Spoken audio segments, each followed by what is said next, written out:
Namun demikian, Babe Haikal, supaya tidak ada kesalahpahaman, di penutup ini saya ingin memberikan catatan penting.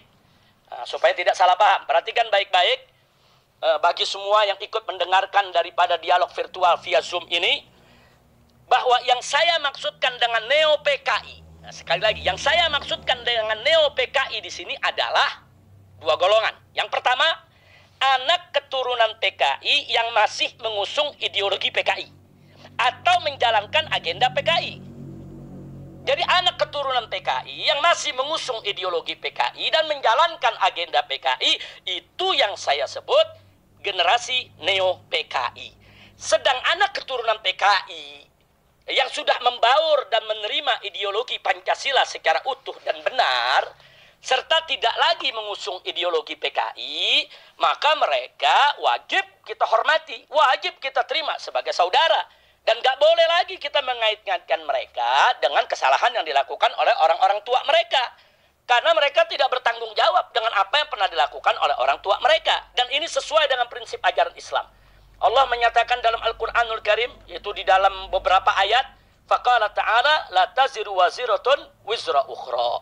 Di mana Allah menyatakan bahwa seseorang itu, seorang pendosa siapapun dia, tidak akan menanggung dosa orang lain. Jadi tiap orang tanggung dosa masing-masing.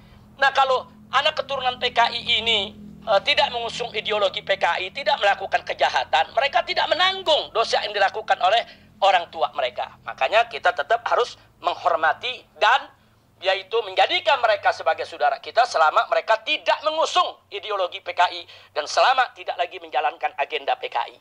Nah, begitu juga Nabi mengatakan dalam hadisnya, kullu mauludin yuladu alal fitrah. Setiap anak yang dilahirkan itu dalam keadaan suci. Nah, karena di dalam Islam ini tidak ada dosa turunan, nggak ada dosa itu turun dari orang tua kepada anak. Orang-orang tua PKI dulu mereka berdosa, melakukan pengkhianatan, tapi anak keturunan mereka tidak boleh kita bebankan untuk bertanggung jawab daripada kesalahan yang dilakukan oleh orang tuanya. Jadi sekali lagi, generasi Neo PKI yang saya maksudkan adalah anak keturunan PKI yang mengusung kembali ideologi PKI dan menjalankan agenda PKI. Sedangkan anak-anak keturunan PKI yang sudah sadar, insaf, membaur, bersatu dengan seluruh masyarakat, dan menerima Pancasila secara utuh dan benar, mereka tidak masuk dalam konteks Neo PKI. Nah, kemudian yang kedua, golongan kedua yang saya maksudkan generasi Neo PKI adalah generasi baru yang bukan keturunan PKI. Mereka tidak ada sangkut paut dengan keluarga besar PKI, akan tetapi mereka getol membela PKI, bahkan getol mengusung ideologinya. Dan secara terang-terangan mereka benturkan itu ajaran-ajaran yang mereka yakini dari ajaran-ajaran Marxisme, Leninisme, begitu juga komunisme untuk menghantam daripada ajaran agama. Nah, generasi baru semacam ini pun walaupun bukan anak keturunan PKI, tetap mereka kita sebut sebagai generasi Neo PKI. Nah, demikian Babe Haikal, Masya Allah. Saya minta maaf sekali lagi begitu panjang yang perlu saya sampaikan, tapi apa boleh buat, tidak bisa tidak, ini harus saya sampaikan, karena keselamatan negara Republik Indonesia begitu penting, harus menjadi yaitu tanggung jawab kita bersama. Nah, demikian yang bisa saya sampaikan dalam kesempatan ini, dan sekali lagi saya bertanggung jawab penuh secara hukum agama maupun negara atas semua pernyataan tersebut. Bahkan saya setiap saat siap pulang ke Indonesia untuk memberikan pertanggungjawaban demi keselamatan daripada NKRI. Setiap saat saya siap pulang. Yang jadi persoalan sampai hari ini, saya masih dicekal, tidak bisa untuk meninggalkan daripada negara Arab Saudi. Dan ini merupakan proyek pengasingan yang dilakukan oleh pemerintah Indonesia, oleh rezim Jokowi, untuk menjauhkan saya dari masyarakat Indonesia. Jadi kalau mereka ingin meminta pertanggungjawaban saya, kalau mereka betul ingin berhadapan langsung dengan saya, cabut cekal, saya akan hadir di Indonesia setiap saat, insya Allah. Nah, itu saja yang bisa saya sampaikan. Terima kasih Babe Haikal. Sekali lagi saya bertanggung jawab tentang apa yang saya sampaikan pada hari ini. Dan mudah-mudahan Babe Haikal, begitu juga kawan-kawan dari semua ormas yang ada, senantiasa dalam perlindungan Allah Subhanahu wa Ta'ala, dan insya Allah dalam waktu dekat kita akan berkumpul kembali di Indonesia dan kita akan berjuang kembali bersama seluruh rakyat Indonesia untuk menyelamatkan NKRI dari gerakan-gerakan PKI dan yang sejenisnya yang ingin menghancurkan NKRI. Kita harus selamatkan NKRI. Kita harus berjuang bersama untuk membela agama, bangsa, dan negara. Sekian yang bisa saya sampaikan. Terima kasih atas waktu yang diberikan. Terima kasih atas perhatian semua. Dan mohon maaf atas segala kesalahan kekurangannya. Dan rasanya untuk Babi Haikal, begitu juga kawan-kawan semua di dialog virtual via Zoom ini, belum terlambat kalau saya sekali lagi mengucapkan minal aidin wal faizin wa kulla amin wa antum bikhair. Itu saja dari kota suci Makkah Al-Mukarramah. Arahan dari Imam Besar Umat Islam Indonesia yang mulia Habibana Habib Muhammad Rizik Syihab. Assalamualaikum warahmatullahi wabarakatuh. Bismillah, walhamdulillah, wassalatu wassalamu ala rasulillah, wa ala alihi wa sahbihi wa mawalah. Alhamdulillah, saya bersama keluarga dari kota suci Makkah Al-Mukarramah saat ini ada dalam keadaan sehat walafiat. Dan semoga saudara-saudara kami tercinta di Indonesia senantiasa dalam keadaan sehat walafiat dan dilindungi oleh Allah Subhanahu wa taala dari segala musibah, serta semoga Allah Subhanahu wa taala segera mengangkat wabah corona dari kita punya negeri sehingga kehidupan kembali normal seperti biasa. Amin ya rabbal alamin. Saat ini saya ingin mengemukakan rasa gembira dan bahagia saya, sekaligus saya ingin menyampaikan apresiasi dan penghargaan serta ucapan terima kasih kepada segenap ikhwan, kepada segenap kawan-kawan seperjuangan yang pada malam hari ini menggelar dialog virtual via Zoom. Dan secara khusus saya sampaikan apresiasi, penghargaan dan terima kasih ini kepada semua rekan-rekan dari FPI, GNPF Ulama, PA 212, FUI, AKL, MIUMI, Majelis Az-Zikra, Wahdah Islamiyah, begitu juga semua rekan-rekan dari MPUII, dan tidak ketinggalan juga para sahabat dari HRS Center yang selama ini aktif memberikan dan mengirimkan saya aneka ragam berkas dokumen yang berkaitan dengan perkembangan aneka ragam kebijakan di negara kita tercinta Republik Indonesia. Dan secara khusus saya ingin sampaikan terima kasih kepada saudara saya, kecintaan saya, Habibi Galbi, yaitu host kita pada malam hari ini, yaitu Al-Ustadz Ad-Duktur Haikal Hasan Baras, hafizahullah ta'ala wara'ah. Terima kasih Ustadz Hasan, Masya Allah, Babi Haikal pada malam hari ini menjadi host kita bersama. Terima kasih sekali lagi kepada antum dan kepada seluruh ikhwan. Mudah-mudahan dialog virtual kita via Zoom pada malam hari ini, ya tentunya di Indonesia sudah malam, sementara kami di kota Mekah masih sore, karena kita ada perbedaan waktu 4 jam. Jadi sekali lagi terima kasih, jazakumullahu khairal jasa. Nah baiklah, untuk menyingkat waktu, karena banyak sekali peserta yang mengikuti daripada dialog virtual ini, maka langsung saja saya ingin menyampaikan pandangan saya tentang rancangan undang-undang haluan ideologi Pancasila atau yang disingkat RUU HIP. Saya ingin langsung menyampaikan pandangan saya tentang RUU HIP yang memang saat ini sedang menjadi perbincangan di kita punya negeri. Babi Haikal, saya minta izinnya selaku host. Mudah-mudahan apa yang saya sampaikan ini manfaat untuk kita semua. Nah baiklah, menurut saya rancangan undang-undang haluan ideologi Pancasila atau yang disingkat RUU HIP wajib ditolak oleh segenap rakyat dan bangsa Indonesia. Kenapa? Sekurangnya ada 7 sebab yang ingin saya sampaikan pada kesempatan ini yang menjadi penyebab utama kita wajib menolak RUU HIP tersebut. Sebab pertama, bahwa haluan ideologi Pancasila sebenarnya pada hakikatnya sudah ada termaktub dalam Undang-Undang Dasar 1945. Sehingga tidak boleh diturunkan harkat, martabat, dan derajatnya menjadi hanya sekelas undang-undang.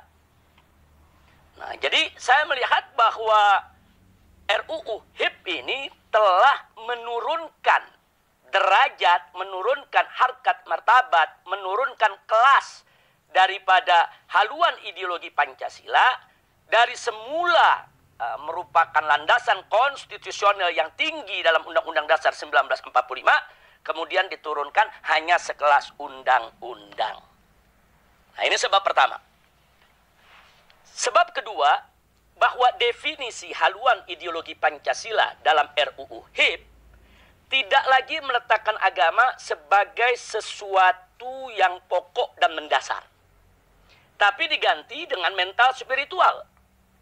Bahkan dalam RUU HIP pasal 7 ayat 2 ada upaya memeras Pancasila menjadi trisila atau tiga sila, yaitu sosio-nasionalisme dan sosiodemokrasi serta ketuhanan yang berkebudayaan. Catat, dalam RUU HIP disebutkan ketuhanan yang berkebudayaan. Jadi bukan lagi ketuhanan yang Maha Esa, tapi ketuhanan yang berkebudayaan. Menurut saya ini merupakan pelecehan terhadap agama dan nilai-nilai luhur ketuhanan yang Maha Esa yang selama ini dijunjung tinggi oleh rakyat dan bangsa Indonesia. Lalu selanjutnya dalam RUU HIP masih pasal 7 ayat ketiganya, trisila diperas lagi menjadi ekasila atau satu sila saja, yaitu gotong royong. Sehingga ketuhanan yang Maha Esa dibuang sama sekali dan tidak lagi menjadi acuan dalam kehidupan berbangsa dan bernegara. Walaupun di pasal-pasal lain seperti pasal 12 dan pasal 23 masih ada penyebutan agama, masih ada penyebutan Tuhan yang Maha Esa, tapi tidak lagi dalam posisi yang fundamental. Hanya merupakan posisi yang formalitas. Nah, menurut saya ini lebih jelas lagi merupakan pelecehan terhadap agama dan nilai luhur ketuhanan yang Maha Esa. Padahal ada dua hal, Babe Haikal, yang tidak boleh kita lupa. Ada dua hal. Semua ikhwan yang ikut gabung dalam dialog virtual via Zoom ini, ada dua hal yang tidak boleh kita lupakan. Pertama, bahwa pembukaan Undang-Undang Dasar 1945 pada paragraf ketiga menyatakan kemerdekaan Indonesia dengan menyebut atas berkat rahmat Allah yang Maha Kuasa. Nah, berarti apa? Ini menunjukkan bahwa ruh agama sangat-sangat kental dalam pernyataan kemerdekaan Indonesia yang termaktub dalam landasan konstitusional Republik Indonesia. Hal yang kedua adalah bahwa pembukaan Undang-Undang Dasar 1945 pada paragraf yang keempat menyatakan, maka disusunlah negara Republik Indonesia yang berkedaulatan rakyat dengan berdasar kepada ketuhanan yang Maha Esa. Nah, setelah itu baru disebutkan sila-sila lain dalam Pancasila sebagai dasar negara Republik Indonesia. Ingat, Pancasila adalah dasar negara Republik Indonesia, bukan pilar. Nah, jadi kalau disebut dasar itu betul-betul fundamental, betul-betul merupakan fondasi, pokok, dasar, bukan hanya sekedar pilar.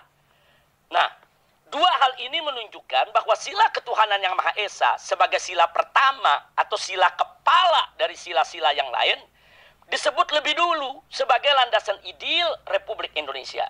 Dan ini sekaligus menunjukkan bahwa ruh agama yang sangat melekat dengan jati diri bangsa Indonesia. Nah, dengan demikian jelas bahwa RUU HIP dengan demikian jelas bahwa RUU HIP tidak lagi yaitu menjadikan agama maupun ketuhanan yang Maha Esa dalam posisi yang fundamental, dan ini merupakan pelecehan dan ini merupakan salah satu sebab di mana kita harus menolak RUU HIP.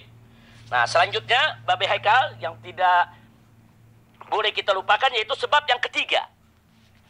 Sebab yang ketiga bahwa dalam RUU HIP pasal 5 ayat 1 menyatakan bahwa sendi pokok Pancasila adalah keadilan sosial. Nah, ini ditulis secara letterlek, saya bacakan, tertulis termaktub dalam RUU HIP pasal 5 ayat 1 yang bunyinya sendi pokok Pancasila adalah keadilan sosial. Nah, saya ingin menyampaikan sekaligus ingin mengingatkan diri saya maupun segenap kawan-kawan dan seluruh bangsa Indonesia bahwa redaksi ini sendi pokok Pancasila adalah keadilan sosial. Ini mirip persis dengan manifesto PKI yang pernah digariskan oleh gembong PKI yaitu DN Aidit pada tahun 1963. Di mana DN Aidit menyatakan bahwa urat tunjang Pancasila maksudnya sendi pokok atau intisari Pancasila menurut PKI adalah keadilan sosial, bukan ketuhanan yang Maha Esa.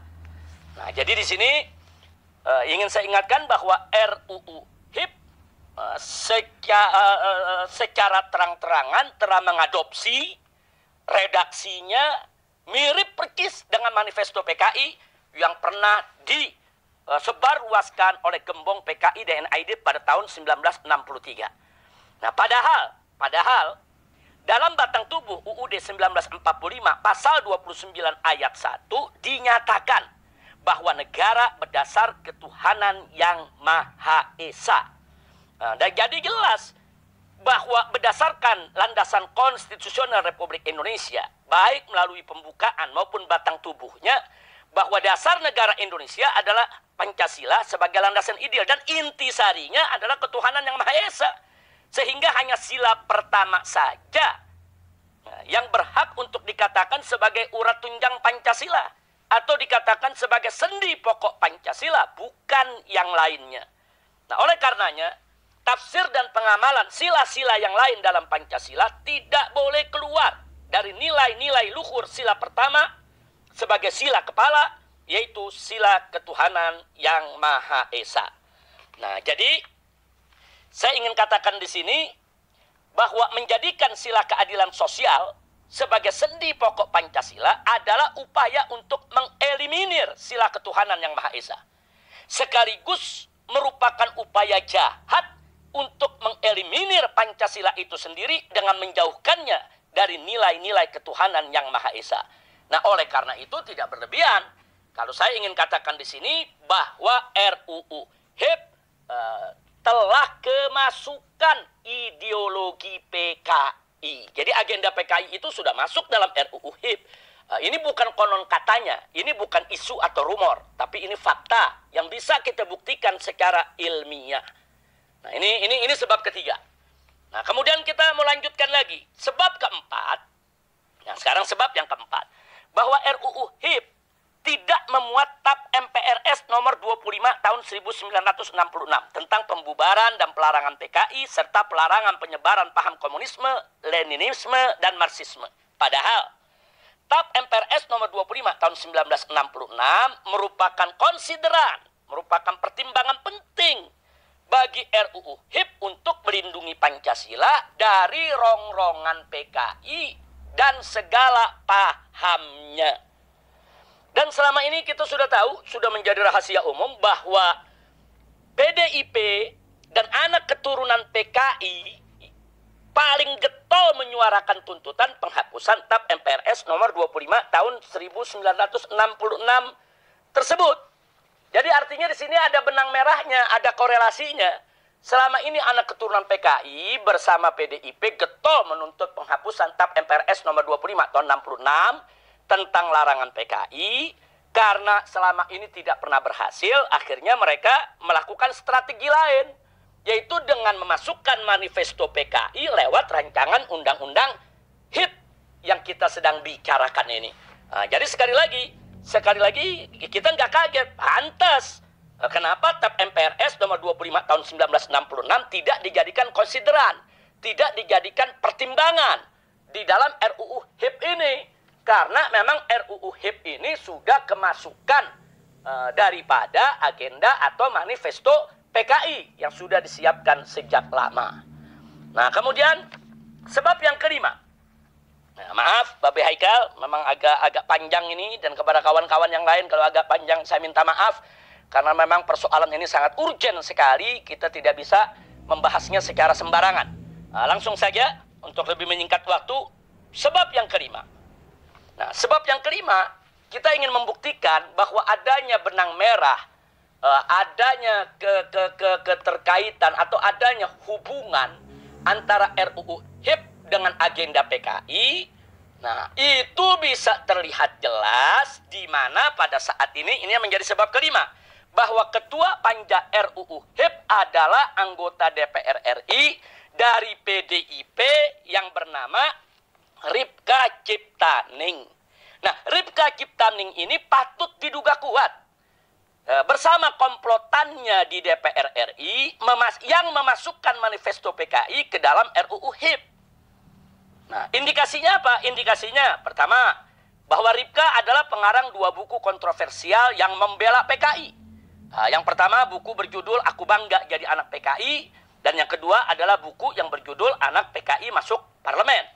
Nah, di mana dalam kedua buku ini keberpihakannya, pembelaannya terhadap ideologi PKI sangat jelas sekali. Bahkan pemutarbalikannya terhadap sejarah PKI itu sendiri juga dilakukan dalam kedua buku tersebut. Nah, kemudian yang kedua, bahwa Ripka dalam sejumlah wawancara terekam, tersebar, viral di YouTube dan di medsos-medsos lainnya, bagaimana Ripka menyatakan secara terbuka bahwa PKI adalah korban Orde Baru dan TNI adalah pelaku kejahatan yang membantai PKI. Nah, jadi kita bisa lihat siapa Ripka Ciptaning ini. Jadi jelas bahwa Ripka dan kawan-kawan punya agenda PKI yang disusupkan dalam RUU HIP. Sekali lagi, ini bukan hoax, tapi ini fakta. Ini bukan isu atau rumor, tapi ini bisa kita buktikan dengan indikasi-indikasi kuat yang tidak terbantahkan. Dan yang ketiga, bahwa Ripka dalam ragam wawancara persnya juga mengakui secara terbuka bahwa keluarga dan anak keturunan PKI yang dia memperkirakan ada 20 juta orang, kata dia semuanya menyalurkan aspirasi politiknya ke PDIP. Dan dia juga mengakui bahwa para politisi dari generasi muda anak keturunan PKI rame-rame masuk ke PDIP. Hingga bisa menjadi anggota dewan, bisa menjadi pejabat dari pusat sampai ke daerah. Jadi dengan demikian, saya bisa katakan memang Ripka dan kawan-kawan sedang jalankan agenda PKI. Ini sebab kelima. Jadi dengan adanya Neo PKI duduk, yaitu sebagai ketua panja RUU HIP, ya kita tidak kaget kalau RUU HIP itu kurang lebih yang menjadi manifesto Neo PKI di zaman sekarang ini. Karenanya wajib kita tolak. Nah, kemudian sebab yang keenam, bahwa banyaknya anggota DPR RI, khususnya dari PDIP, saya garis bawahi, khususnya dari PDIP, yang selama ini selalu membela PKI dan menjadikan PKI sebagai korban Orde Baru, serta sering terlibat dalam acara reuni keluarga PKI dengan istilah temu kangen di berbagai daerah, dengan dalih kunjungan kerja, yaitu kunker DPR RI, seperti yang dilakukan salah satu politisi PDIP, yaitu Diah Pitaloka dan kawan-kawan di Banyuwangi dan daerah lainnya sejak beberapa tahun yang lalu. Nah, ternyata mereka-mereka ini juga semua terlibat dalam panja RUU HIP. Mereka ini semua juga terlibat di dalam penyusunan RUU HIP. Nah, jadi keterkaitan RUU HIP dengan agenda PKI, dengan manifesto PKI tidak terbantahkan lagi. Ini merupakan indikasi kuat bahwa memang Neo PKI sudah dan sedang bergerak untuk bangkit dengan segala macam cara, termasuk bagaimana mereka menghasilkan suatu undang-undang yang bisa menjadi pintu gerbang untuk mereka bangkit kembali. Nah, kemudian sebab yang ketujuh, nah ini yang terakhir, Bapak Heka, sebab yang ketujuh. Sebab yang ketujuh, sikap rezim Jokowi dengan PDIP-nya yang sangat lunak terhadap aktivis Neo PKI di Indonesia, dan kebijakan membangun poros Jakarta-Beijing beserta kerjasama yang super luar biasa dengan PKC, Partai Komunis Cina, serta secara sengaja dan sadar memberikan aneka ragam jabatan publik yang vital yang vital kepada komplotan Neo-PKI. Seperti baru-baru ini Iman Brotoseno diangkat sebagai dirut TVRI yang baru. Nah, orang ini pembela PKI, orang ini berideologi PKI. Nah, padahal kita tahu TVRI itu adalah alat propaganda yang sangat efektif. Apalagi jangkauan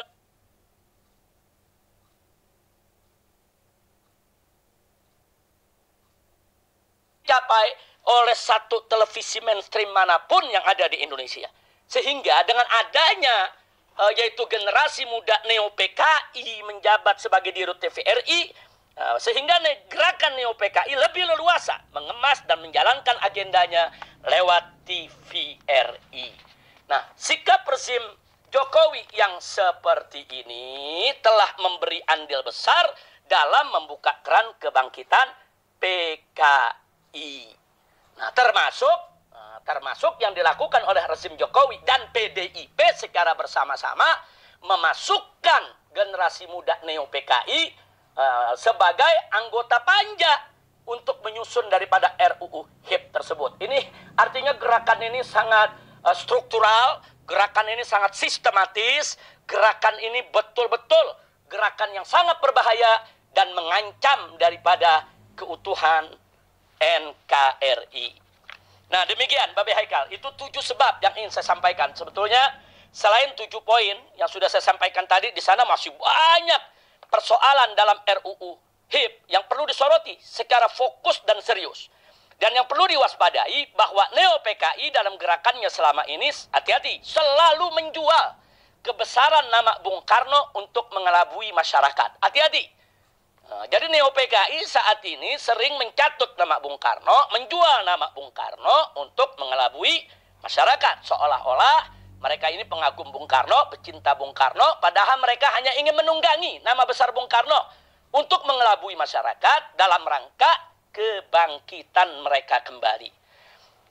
Ala kulli hal, jadi jelas sudah yang ingin saya sampaikan di sini bahwa RUU HIP yang ada saat ini bukan membangun ideologi Pancasila sebagaimana mestinya, melainkan hanya merusak ideologi Pancasila, bahkan cenderung menjadikan Pancasila sebagai mitos yang diberhalakan, sebagai mitos dan sebagai berhala yang tentunya bertentangan dengan ajaran agama. Sehingga ke depannya RUU HIP itu kalau dijadikan undang-undang akan lebih memuluskan pengembangan ideologi anti agama seperti ideologi ateisme, komunisme, marxisme, dan leninisme, dan lain sebagainya, yang justru semua itu sudah sejak lama dilarang di negara Kesatuan Republik Indonesia. Demikian Babe Haikal. Jadi kesimpulan dari apa yang sudah saya sampaikan dari 7 poin tadi, bahwa HIP yaitu rancangan undang-undang haluan ideologi Pancasila adalah bagian dari agenda Neo-PKI, sehingga wajib ditolak oleh segenap rakyat dan bangsa Indonesia. Bukan hanya oleh umat Islam, oleh seluruh rakyat dan bangsa Indonesia, apapun suku, budaya, dan agamanya. Sebab komunis itu, PKI itu musuh agama, musuh bangsa, musuh negara, musuh budaya. Jadi jangan dikerdilkan kalau ini hanya persoalan umat Islam saja. Tidak, ini persoalan rakyat dan bangsa Indonesia. Seluruh rakyat dan bangsa Indonesia, apapun suku, budaya, agamanya, harus terlibat menjaga keutuhan NKRI dengan menolak daripada agenda Neo-PKI yang disebut sebagai RUU haluan ideologi Pancasila tersebut. Namun, saya juga mau ingatkan, penolakan RUU HIP saja tidak cukup. Karena PKI ini licin bagaikan belut. Hari ini Neo-PKI gagal menggolkan suatu agenda, maka besok mereka akan buat agenda lain yang serupa, tapi dalam kemasan yang berbeda untuk mengelabui rakyat dan bangsa Indonesia. Sementara gerak laju kebangkitan PKI bagi umat Islam dan seluruh rakyat bangsa Indonesia wajib di-stop dan dihentikan secara total.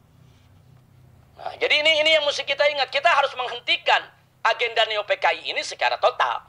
Oleh karenanya tidak cukup kalau kita hanya menolak daripada rancangan undang-undang HIP saja. Karena kalau rancangan undang-undang HIP ini kita berhasil menolaknya, mereka akan cari agenda lain yang serupa, tapi dengan kemasan yang berbeda untuk mengelabui rakyat. Karenanya menurut pendapat saya, sekali lagi, Babe Haikal, ini menurut pendapat saya, Maaf, saya katakan menurut pendapat saya, karena ini agak sensitif. Jangan sampai nanti ada pihak-pihak lain ingin memfitnah daripada dialog virtual Zoom kita ini sebagai dialog makar, sebagai pertemuan makar, sebagai rapat makar. Maka itu saya katakan di sini, menurut pendapat saya. Artinya saya bertanggung jawab secara pribadi, baik berdasarkan hukum agama maupun hukum negara.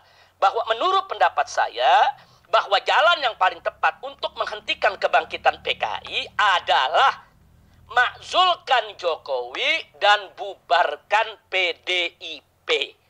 Itu jalan yang paling tepat. Kenapa? Karena Jokowi dan PDIP sengaja atau tidak sengaja, dengan maksud atau tanpa maksud, disadari atau tidak disadari, telah menjadi pintu gerbang emas bagi kebangkitan PKI. Nah, jadi saya ingin ibaratkan persoalan, kalau di badan kita ini banyak koreng yang disebabkan oleh darah yang kotor, darah yang tidak sehat. Tentu tidak cukup kalau mengobatinya hanya dengan memberikan serbuk obat atau memberikan cairan obat kepada tiap-tiap koreng tadi. Karena satu koreng sembuh akan muncul koreng yang lain. Kenapa? Karena pokok persoalannya bukan di korengnya. Pokok persoalannya adalah di darahnya yang kotor dan tidak sehat. Sehingga untuk menyembuhkan koreng yang banyak tadi tidak cukup dengan meneteskan obat kepada tiap koreng. Tapi darah kotor dan tidak sehatnya yang harus dicuci dan diganti. Nah, begitu juga apa yang terjadi di negeri kita. Ini udah terlalu banyak koreng, banyak borok di mana-mana. Kalau kita obati satu persatu koreng dan borok tersebut, sangat melelahkan, sangat capek betul. Dan tidak akan pernah selesai. Hari ini koreng RUU HIP kita obati, besok muncul koreng RUU yang lainnya. Dan seterusnya, dan seterusnya. Nah, karena itu bukan hanya sekedar korengnya yang harus kita obati, tapi juga peredaran darah kotor dan tidak sehat itu harus kita ganti. Artinya apa? Artinya rezimnya itu yang mesti kita ganti. Makanya saya katakan, makzulkan Jokowi dan bubarkan PDIP. Karena PDIP sudah menjadi sarang daripada generasi neo-PKI yang mengusung kembali ideologi PKI dan ingin menghidupkan kembali daripada ajaran komunisme, leninisme, dan marxisme.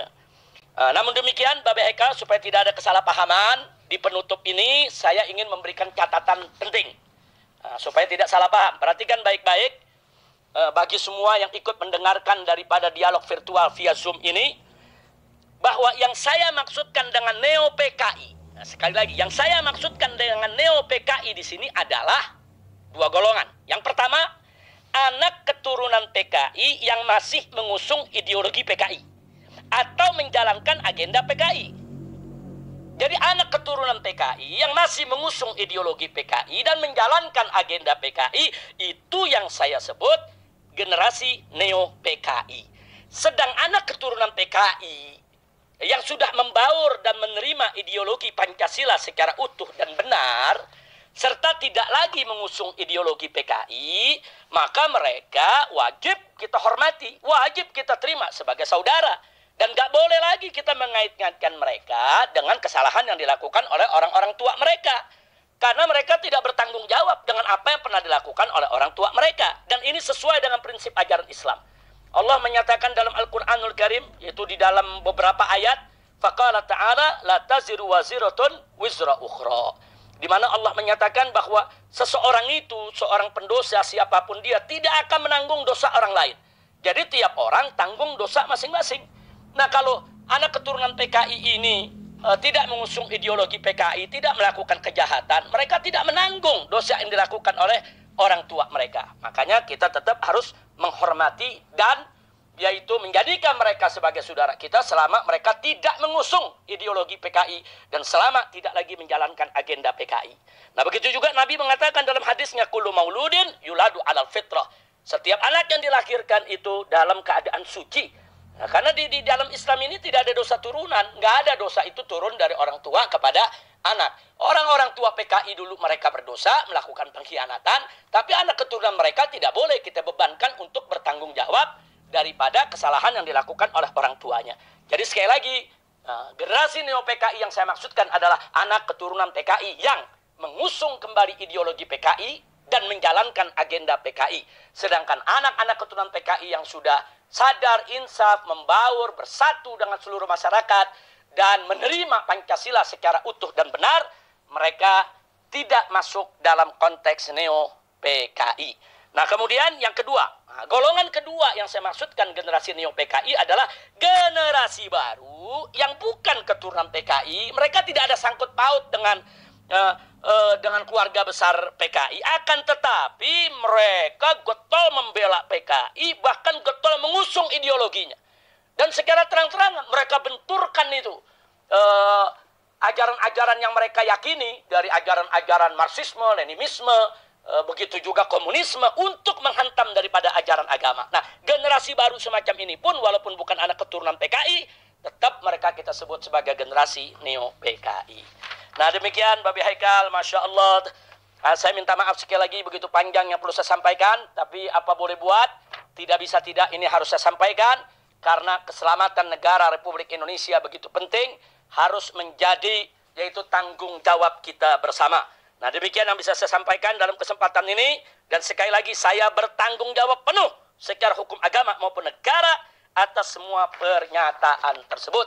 Bahkan saya setiap saat siap pulang ke Indonesia untuk memberikan pertanggungjawaban demi keselamatan daripada NKRI. Setiap saat saya siap pulang.